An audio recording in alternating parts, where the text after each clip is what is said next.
Anteriormente, hace unos domingos atrás, hermanos, estábamos estudiando, analizando este tema acerca de el justo juicio de Dios, basándonos allá en la segunda epístola del apóstol Pablo a los hermanos de Tesalonicenses.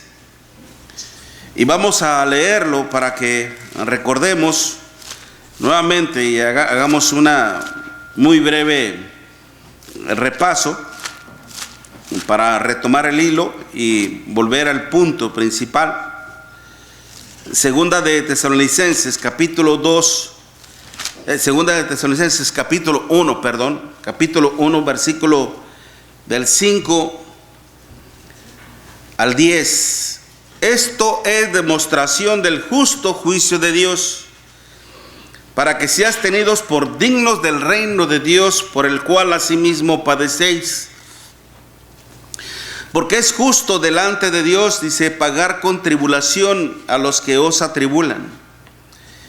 Y a vosotros que sois atribulados, daros reposo con nosotros, cuando se manifieste el Señor Jesús desde el cielo, con los ángeles de su poder, en llama de fuego, para dar retribución a los que no conocieron a Dios, ni obedecen al Evangelio de nuestro Señor Jesucristo, los cuales sufrirán pena de eterna perdición, excluidos de la presencia del Señor y de la gloria de su poder, cuando venga aquel día, para ser glorificado en sus santos y ser admirado en todos los que creyeron, por cuanto nuestro testimonio ha sido creído en vosotros.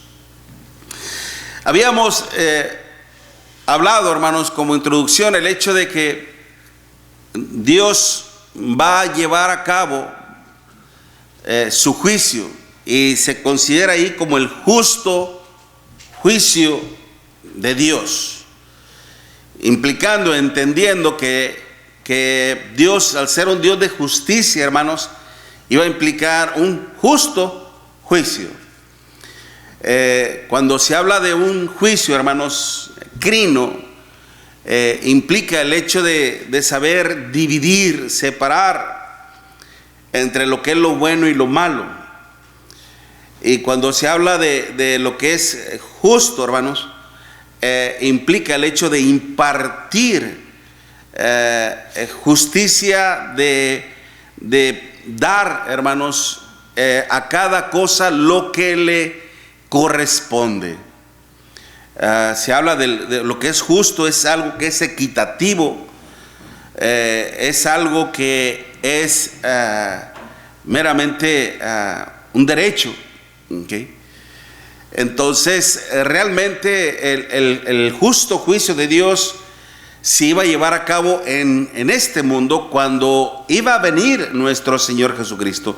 Cuando viniese nuestro Señor Jesucristo, se iba a ejecutar este juicio. Y no solamente ante un mundo incrédulo, sino principalmente en su iglesia. Porque lo señalábamos eso, que el mismo el apóstol Pedro dice, si el justo, el justo juicio de Dios, dice, empieza con los suyos, que imparte justicia con lo de su casa. Lo vemos allá en Primera de Pedro capítulo 4. El buen juez por su propia casa empieza, ¿no? Y por eso dice que si el justo con dificultad se salva, ¿dónde pues aparecerá el impío? ¿Dónde pues aparecerá el pecador? Y miramos todo eso, y cuando el Señor viniese, ¿qué era lo que iba a suceder una vez que el Señor viniera a establecer el juicio de su Padre? Dice que traería entonces reposo, como lo vemos ahí en el versículo 6 y 7. Dice, porque es justo delante de Dios pagar con tribulación a los que os atribulan. Y a vosotros, que es la iglesia en sí, hermanos, y que estaba en una condición tan terrible de persecución, de momentos de injusticia, de tribulación, ¿okay? estaban pasando por momentos sumamente terribles y adversos en la vida, porque por causa de la palabra de nuestro Dios, no tanto porque fuesen judíos o porque fueran personas que no estuvieran a favor de las normas políticas o gubernamentales. No era tanto por ello, sino principalmente porque ellos confesaban una fe en el Señor, que Jesús era el Rey, que Jesús es nuestro Señor. Y es por eso que toda la sociedad, hermanos, estaba en contra de esto, y es por eso que eran perseguidos y eran asolados y sufrían por causa de la palabra. No, su sufrimiento no estaba en base a las decisiones erróneas y equivocadas que ellos tomaban. No eran sufrimientos en base a su propio pecado, o a su propia injusticia. No, esos sufrimientos no son los que agradan a Dios, ni mucho menos glorifican a Dios. De hecho, podemos verlo allá también la epístola del apóstol Pedro, en el capítulo 4, ¿no? Que cuando dice que si alguno padece como cristiano, no se avergüence, sino glorifique a Dios por ello. Pero que no debemos de padecer siendo homicida, malhechor, ladrón, etcétera, etcétera. Eso no es lo que agrada a nuestro Dios. ¿Okay? Entonces, ciertamente la iglesia en aquel tiempo estaba sufriendo a consecuencia de su fe en el Señor. Y es por eso que dice: y a vosotros que sois atribulados, daros reposo. Y hablábamos de eso, que era un descanso. ¿Okay? Dice, con nosotros. Aún Pablo se toma en cuenta, se incluye a sí mismo y se incluye a los que están con él, en sí la iglesia, ¿verdad? Dice, pero dice, ¿cuándo? Cuando se manifiesta el Señor Jesús desde el cielo con los ángeles de su poder. Es decir, el día que venga nuestro Señor Jesucristo, si usted y yo estamos bien con Dios, estamos bien delante de nuestro Dios, lo que nos espera es el descanso, es el alivio, es el refrigerio eterno, ¿okay?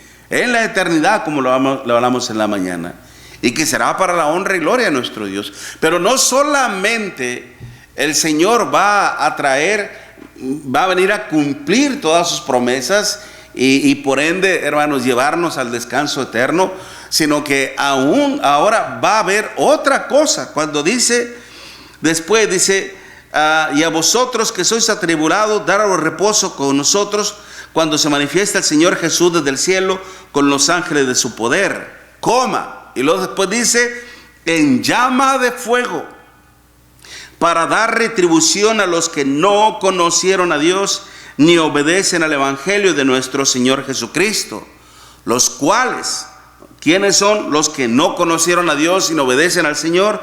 Los cuales sufrirán pena de eterna perdición, excluidos de la presencia del Señor y de la gloria de su poder. Ciertamente, hermanos, cuando se habla precisamente de una retribución, la palabra que se está empleando en sí, o que se traduce como venganza, ekdikasía es la palabra, ekdikasía, ¿ok? Va a tomar venganza, pero no es una venganza en sí negativa, no es una venganza en sí con rencor ni con odio. Simplemente al referirse a la venganza en el sentido de que va a tener una venganza, pero justa, ¿okay? Justa, y que obviamente, hermanos, dará un castigo, dice, para dar retribución. La palabra es absonai, que implica un pago justo y merecido también.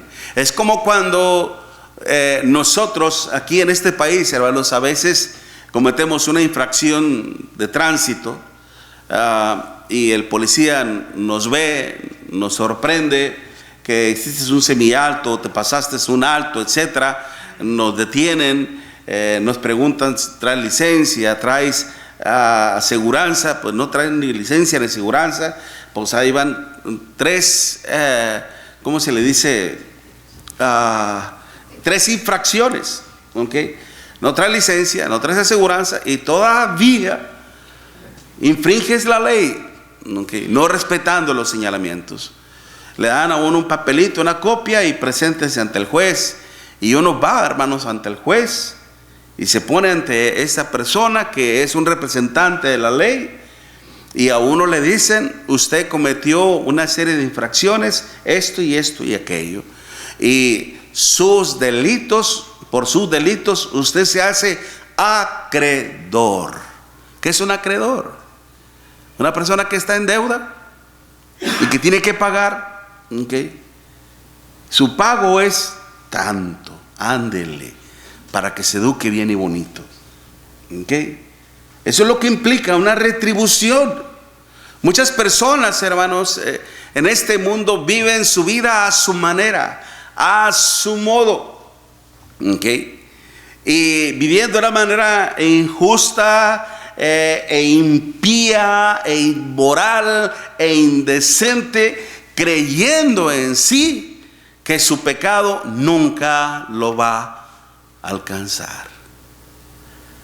Pero oh sorpresa, su pecado lo va a alcanzar. ¿Y cuál es la paga? Romanos 6:23. ¿Por qué cree que dice Romanos 6:23? Porque la paga del pecado es muerte. La retribución al pecado es muerte.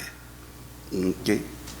Y esta condenación que nuestro Dios ha establecido, precisamente cuando nos dice ahí, para dar retribución a los que no conocieron a Dios ni obedecen al evangelio de nuestro Señor Jesucristo. ¿Cuál es esa retribución? Dice precisamente: los cuales sufrirán pena de eterna perdición. Aún más, excluidos de la presencia del Señor, es decir, eternamente fuera de la presencia de nuestro Dios y de todo lo que Él representa, de todo lo que Él tiene. Excluidos de la presencia, y luego todavía dice: y de la gloria de su poder. Y aún hay algo más todavía. Porque no solamente es cuestión, no solamente es una condición en la cual el ser humano va a estar simple y sencillamente apartado de la gloria de Dios. No es como aquí en la actualidad con los presos que por cometer un delito van a una presidio, a una celda, ¿verdad? En donde tiene aire acondicionado, aire central, en donde se le dan sus 3 comidas diarias, que a veces los pobres ya quieren estar ahí porque pues, obviamente, miren, ¿okay? En qué condiciones están muy bien, y gracias a a los pagos de sus taxas, mucha gente está bien. Okay. No va a ser una condición, hermanos, en donde uno va a estar plácidamente, cómodamente. No va a ser una condición así. ¿Qué es lo que dice Apocalipsis capítulo 21, versículos 7 y 8? El que venciere, dice nuestro Dios, el que venciere heredará todas las cosas, y yo seré su Dios y él será mi hijo. ¿Okay? El que venciere. Por eso el tema central del libro de Apocalipsis es la victoria en Cristo. ¿Okay? Pero después dice: pero los cobardes e incrédulos, los abominables y homicidas, los fornicarios y hechiceros, los idólatras y todos los mentirosos tendrán su parte en el lago que arde con fuego y azufre, que es la muerte segunda. Y recuerde una vez más, hermanos, recuerde una vez más, el libro de Apocalipsis está lleno de mucho lenguaje, tanto hebraico como figurado. ¿Okay? Y el Señor nos habla de elementos que son muy conocidos por nosotros, como lo que es el fuego. El fuego está implicado como un elemento destructivo y a la vez purificador. Así como el oro se prueba ¿con qué? Con fuego, ¿ok? Pero no solamente, hermanos, es un elemento que consume, sino también que quema. ¿Okay? Y es obvio que usted no podrá soportar ni un segundo su dedo en una llamita de fuego, porque inmediatamente lo va a retirar de ahí, porque va a sentir el dolor punzante del fuego. Si eso usted no lo soporta ni un segundo, imagínese por toda una eternidad. Es decir, hermanos, que la condición de todo aquel que no se dio a la tarea de conocer a Dios ni de obedecer al Evangelio de nuestro Señor Jesucristo, su condición eterna será vivir eternamente separado, pero en un eterno tormento. Eterno tormento. Por eso mismo el Espíritu Santo dice en Hebreos capítulo 10: horrenda cosa es caer en manos del Dios vivo. Créame lo que no tenemos ni siquiera ni idea, hermanos. No podemos ni siquiera ni abarcar la idea de cómo será ese lugar. ¿Cómo será el tormento? ¿Usted quiere averiguar, hermanos, cómo va a ser ese lugar de tormento? Sea infiel a Dios. ¿Quiere ir a ese lugar de tormento? Sea infiel a Dios. Descuide su relación con Dios. Desatienda su salvación. Menosprecie el sacrificio de Cristo. Odie a la hermandad. Odie a la iglesia. Odie a su familia. Ódiese a sí mismo. Odie a su prójimo. Y tendrá un lugarcito reservado en el infierno. Para usted solito. Pero es obvio que ninguno de nosotros quiere eso. Ni mucho menos nuestro Dios. Dios nunca ha querido, hermanos, la condenación del hombre. Ni tampoco se ha complacido en el momento de castigarlo. A Dios le duele. Y Dios no quiere castigar a ningún ser humano. ¿Qué fue lo que le dijo a Caín? Aquí veo a la puerta de tu corazón el pecado. Veo las intenciones que tienes contra tu hermano. No permitas que el pecado te domine y te lleve a cometer el homicidio, el crimen que quieres hacer. Tú puedes señorearte sobre él. Tú lo puedes vencer. Pero Caín decidió ignorar la palabra de Dios. Como hoy en día mucha gente decide ignorar a Dios. Por eso cuando la Escritura nos dice: en llama de fuego para dar retribución a los que no conocieron a Dios. No va a haber excusa ni pretexto, hermanos, a la hora del juicio de nuestro Dios. Decir: es que yo no, pues ¿cómo conocerle si yo nunca le vi? ¿Cómo conocerle si yo nunca le vi? Y es que no tenías que verlo con los ojos físicos, sino con los ojos de la fe.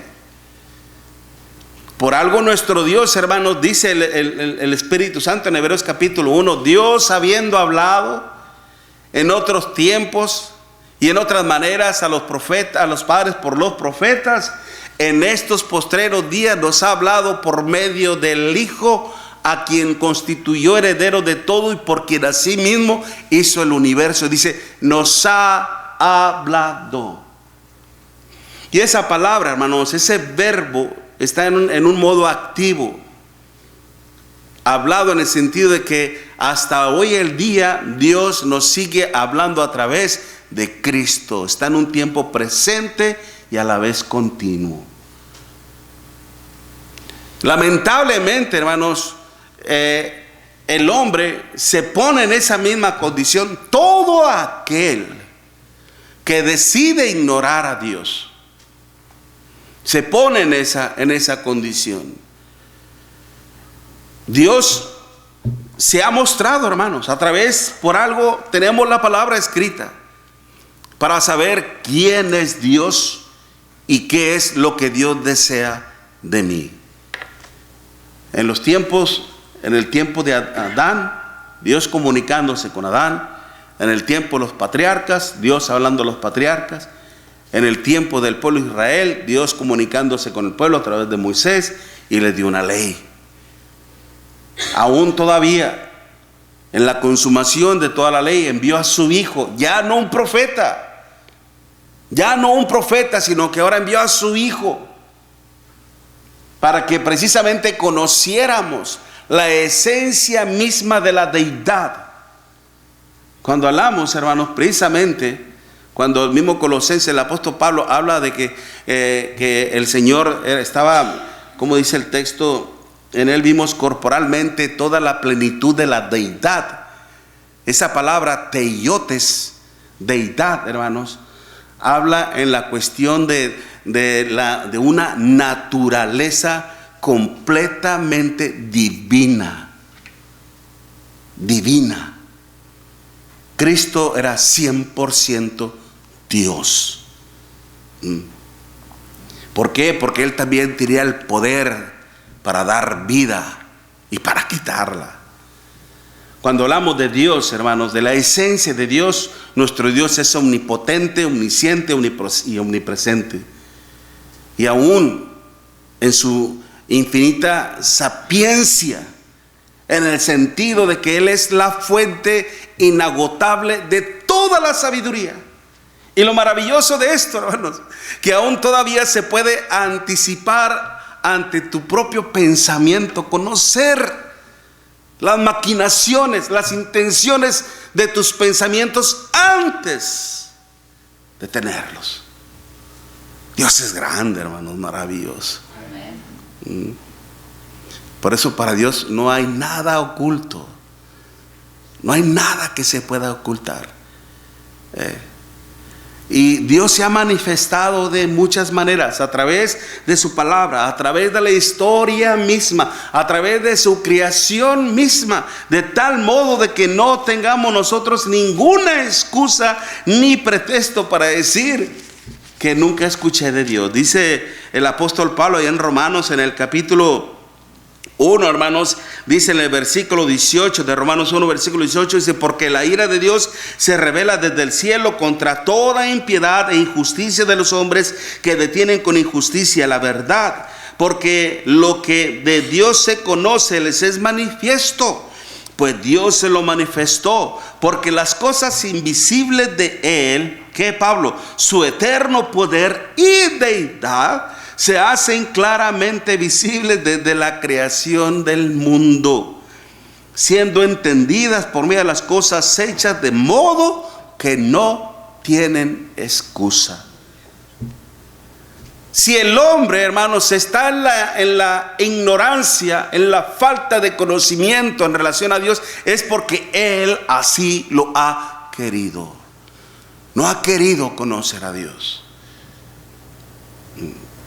Y es porque en su mente a veces hay otros pensamientos, hay ideas ya preconcebidas a veces aún en la relación de nuestro Dios o en la naturaleza de nuestro Dios. Y he escuchado decir, por ejemplo, personas decir que Dios es amor. Dios es amor y lo que Dios quiere es que le amemos y vamos a amar a nuestro Dios. Sí, está bien, es un hermoso pensamiento. Distinguir a nuestro Dios principalmente con esa virtud que es el amor, ciertamente. Y qué bueno, gloria a Dios. Y qué bueno que uno también desea amar a Dios. Pero no solamente en un sentido motivacional, sentimental. ¿Qué es lo que decía nuestro Señor Jesucristo en Juan capítulo 14, versículo 15? Si me amáis, guarda mis mandamientos.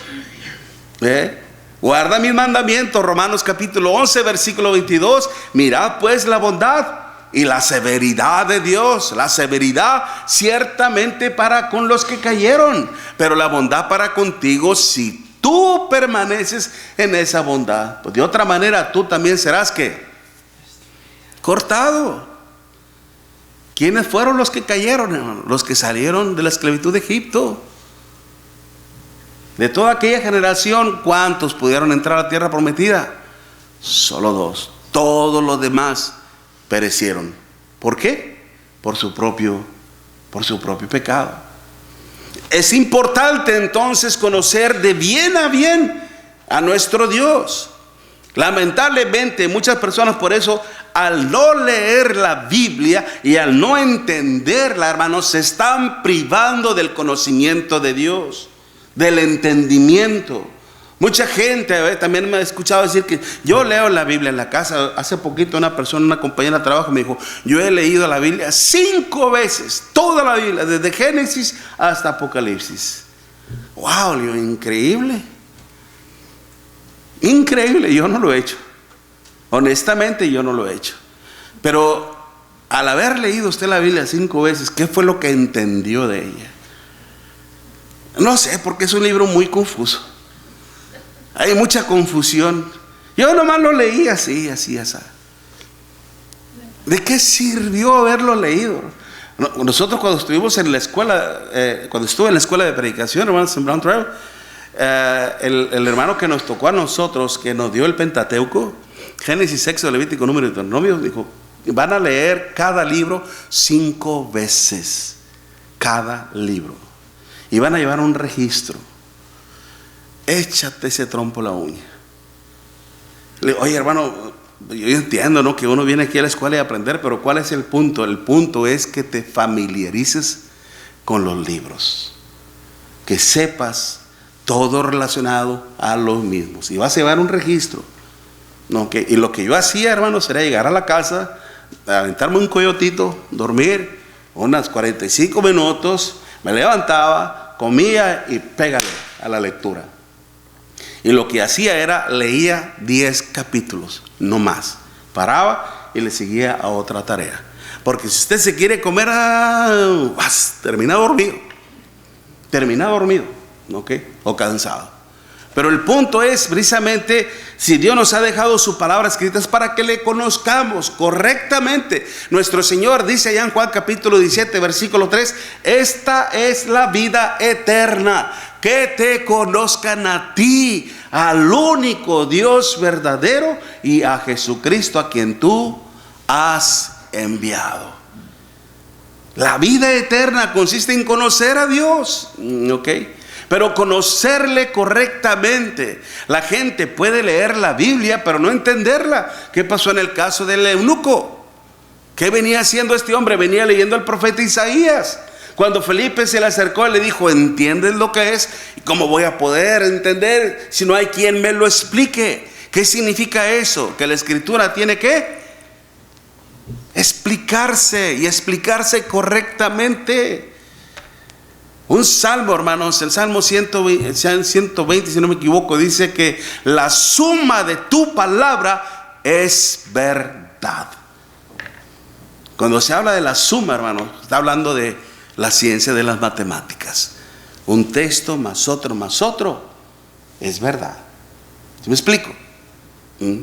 Por eso la gente a veces no la puede entender, ni aún leyéndola, necesita de la ayuda. Porque cuando el hombre desconoce la verdad, hermanos, lo que hace es de que tiende a crear su propia verdad.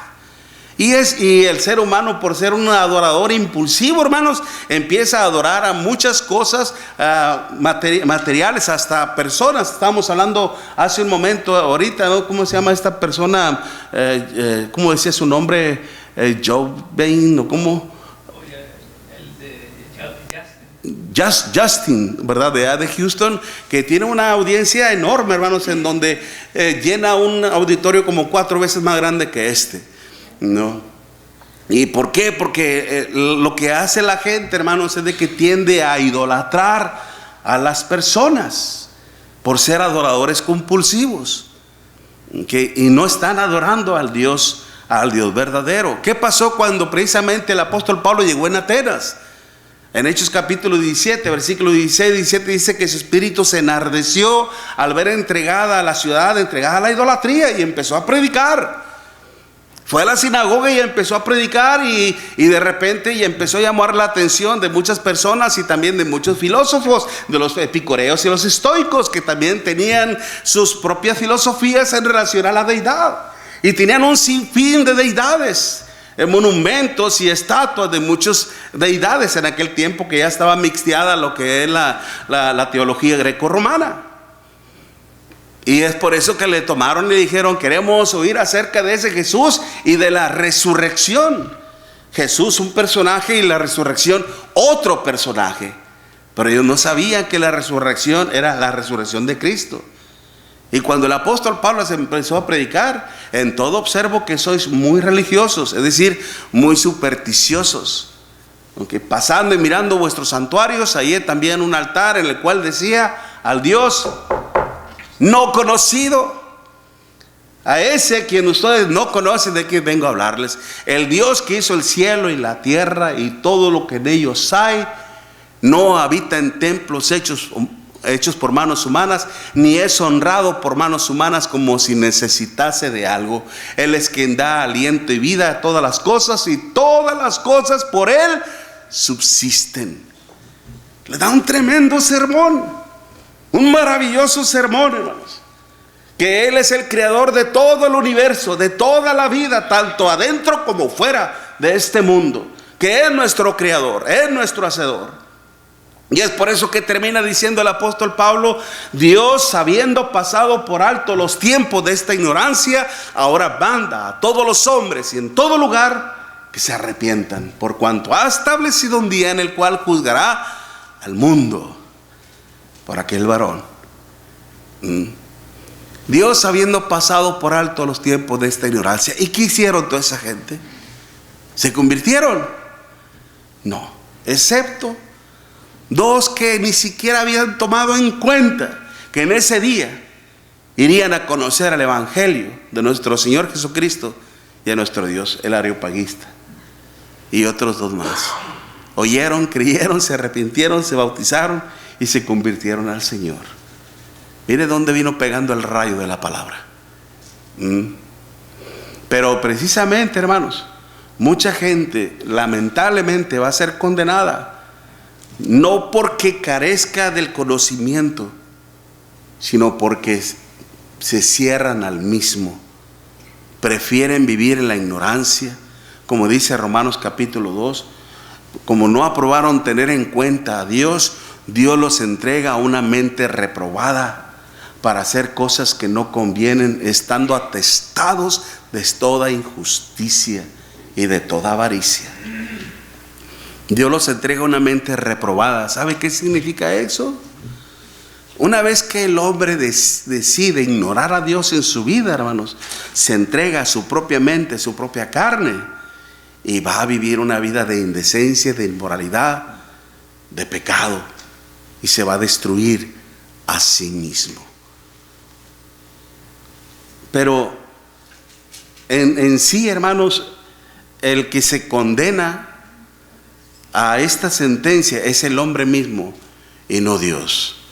Por eso, gracias a Dios, hermanos, gracias a Dios que cuando a usted y a mí se nos predicó el evangelio, no sé cuántas lecciones usted tuvo que recibir, tuvo que escuchar para dar su brazo a torcer y entregarse al Señor.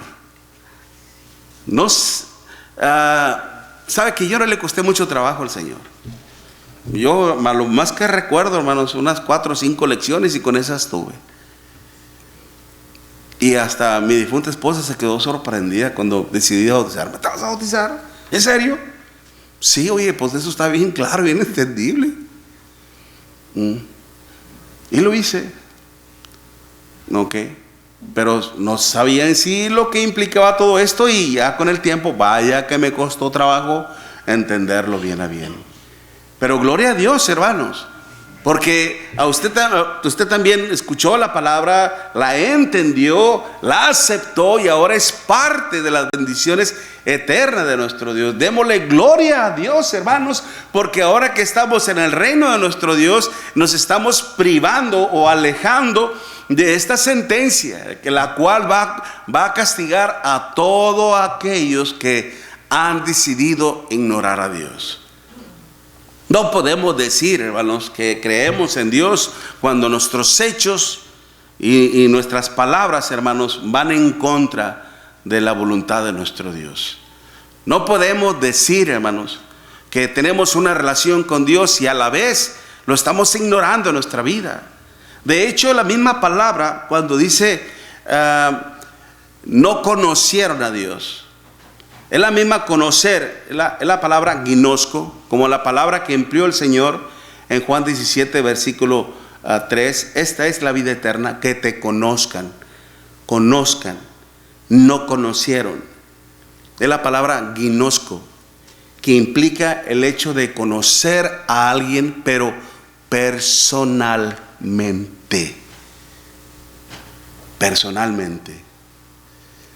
¿Cuánto tiempo hemos convivido usted y yo juntos, hermanos? A veces me han preguntado ahí, ¿dónde ministras, hermano? En la iglesia de Cristo en la Northside. Y como le decía en la mañana, ¿verdad? ¿Y cómo son los hermanos? Bien. Gloria a Dios, hermano, estoy bien contento ahí. Los hermanos le echan ganas. Ya después de 2 años casi, ya los conozco, creo yo que bien. ¿Y ustedes a mí, hermanos, me conocen? Nomás uno, dijo. Usted puede describir al hermano García. Oye, ¿cómo es el hermano García? En sus presentaciones, ¿sí usa la Biblia?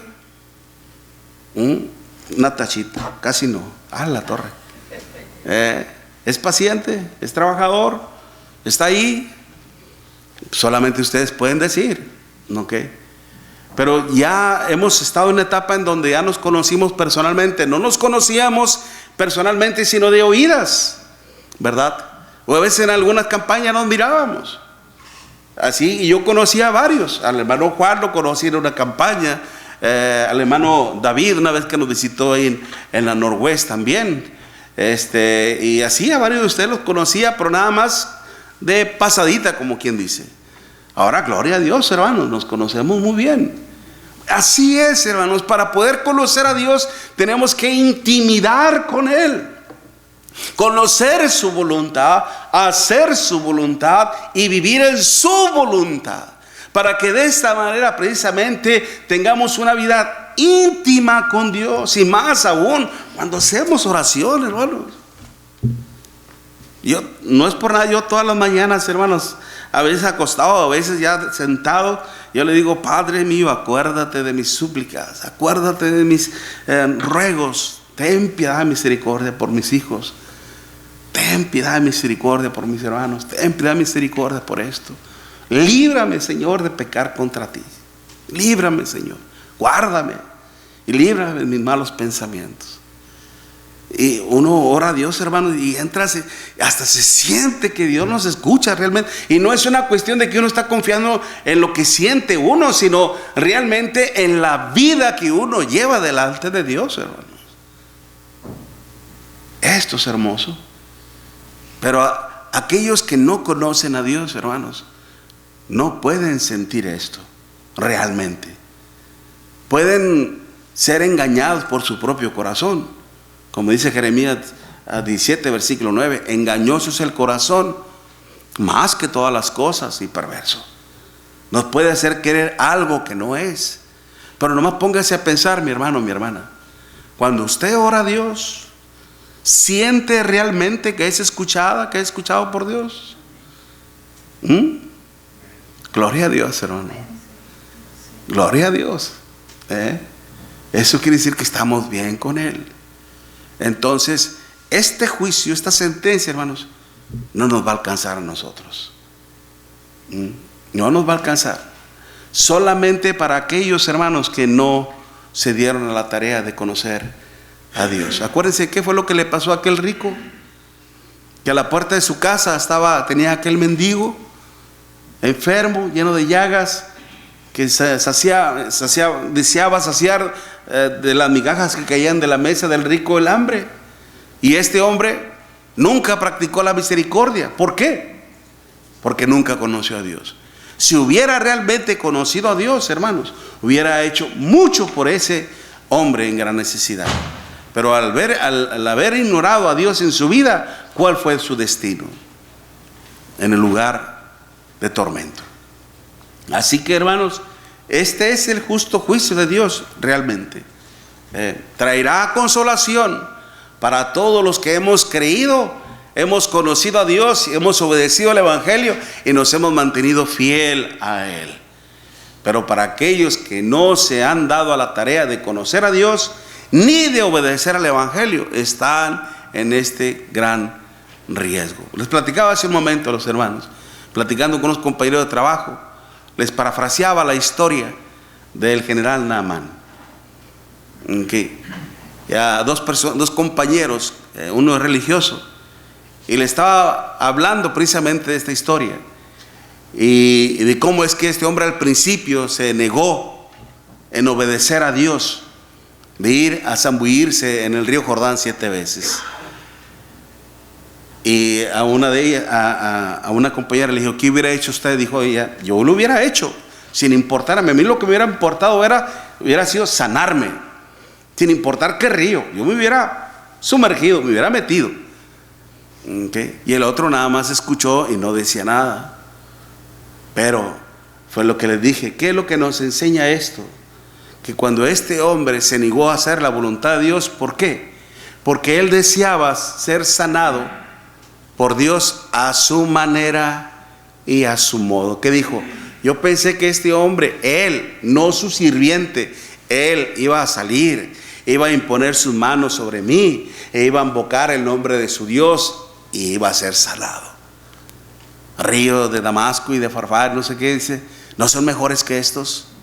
¿Cómo es que el ser humano quiere alcanzar la salvación? A su manera, a su modo, y no a la manera como Dios. Y a veces cuando anteponemos nuestra propia opinión, cuando anteponemos nuestra propia creencia, cuando anteponemos nuestro propio raciocinio ante la voluntad de Dios, hermanos, lo único que estamos haciendo es privándonos de la vida eterna, privándonos del conocimiento verdadero de nuestro Dios. Démosle la gloria a nuestro Dios, hermanos, por su palabra. Amén. Dios les bendiga, hermanos.